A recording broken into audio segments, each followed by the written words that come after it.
good morning, dear modern stars. How are you all? I hope you all are fine and enjoying your studies at homes. Students, take out your books. We were reading chapter 10, Shadow and Light and Shadow. इस chapter में बच्चों हमें आज Eclipse के बारे में पढ़ना है. So what are eclipse? ठीक है.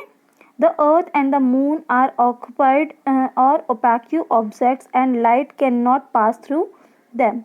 अर्थ और मून जो होता है वो ओपैक्यू ऑब्जेक्ट्स होते हैं और इनसे जो है लाइट्स पास नहीं हो सकती.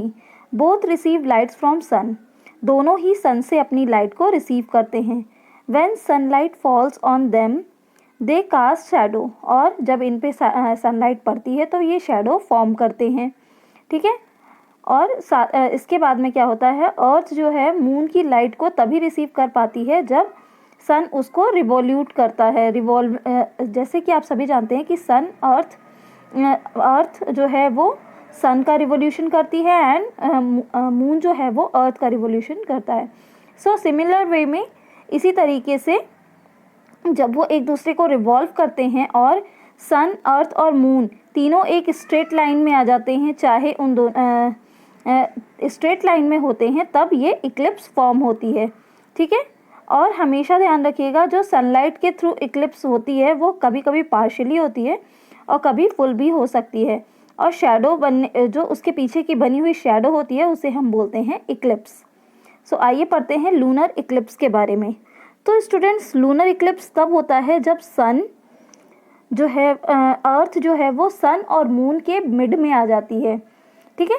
तो होता है लूनर इक्लिप्स. जैसा कि आप इस फिगर में भी देख सकते हैं, सन क्या की हुई है, वो अर्थ क्या किया हुआ है, वो मून और सन के बीच में आया हुआ है. So earth is in the mid. So sun तक लाइट जो है नहीं जा पा रही, मून तक लाइट जो है सन की वो नहीं जा पा रही है. इसीलिए ये इक्लिप्स जो है लूनर इक्लिप्स कहलाता है.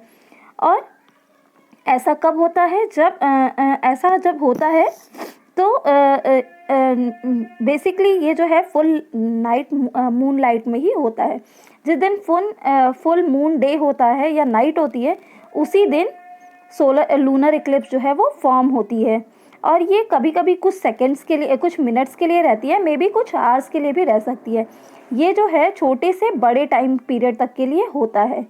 नेक्स्ट अब हम बात करेंगे सोलर इक्लिप्स की. सो सोलर इक्लिप्स में बेटा ये होता है कि जब आपका जो मून है वो अर्थ और सन के बीच में आ जाता है. सो आपका lunar eclipse solar eclipse form होता है. As you can see it in the figure. यहाँ पे देखिए आपकी अर्थ जो है वो आपका मून जो है वो अर्थ और सन के बीच में आया हुआ है. So this is solar Eclipse. और सोलर इक्लिप्स जो होता है वो बहुत ही कम टाइम के लिए, बहुत ही शॉर्ट पीरियड ऑफ टाइम के लिए ऐसा होता है. और ये जो है आपका नो मून डे में होता है, जिस दिन मून नहीं निकलना होता उस दिन ऐसा होता है. ठीक. सो होपफुली आपको इक्लिप्स के बारे में समझ में आया होगा. सन, मून और अर्थ जब एक स्ट्रेट लाइन में आते हैं, जिसमें हो सकता है कि अर्थ मिड में आ जाए या मून मिड में आ जाए, तो सोलर और लूनर इक्लिप्स फॉर्म होते हैं. जब अर्थ मिड में आती है तो लूनर इक्लिप्स, और जब मून मिड में आता है तो सोलर इक्लिप्स फॉर्म होता है. होपफुली आपको समझ में आया होगा. अब आपका आज का वर्क जो है वो ये है बेटा कि पेज नंबर 132 पे जो आपको ये ट्रू फॉल्स गिवन है, इनको आपको अपनी बुक में फिल आउट करने हैं. Second work is this. आपको चैप्टर का नेम एंड नंबर राइट करके कीवर्ड्स को कॉपी में राइट डाउन करना है. And your third work is this, that you have to draw solar eclipse and lunar eclipse figure in your copy. ठीक है. सबसे पहला वर्क है आपको आपका ट्रू फॉल्स कॉपी बुक में लिखना है, कीवर्ड्स कॉपी में लिखने हैं, एंड देन आपको ये दोनों फिगर्स को ड्रॉ करना है. फिगर्स ड्रॉ करना इंपॉर्टेंट है. मैंने कल भी आपको ड्रॉ करने के लिए दिया था, बट बहुत ही कम बच्चों ने ड्रॉ करके दिखाया था. सो आज सभी बच्चे मुझे ड्रॉ करके ये फिगर शो करेंगे. आज के लिए वीडियो में इतना ही. इसी के साथ ये चैप्टर फिनिश होता है. कल हम बुक वर्क की बात करेंगे. आज के लिए इतना ही. Thank you. Have a nice day.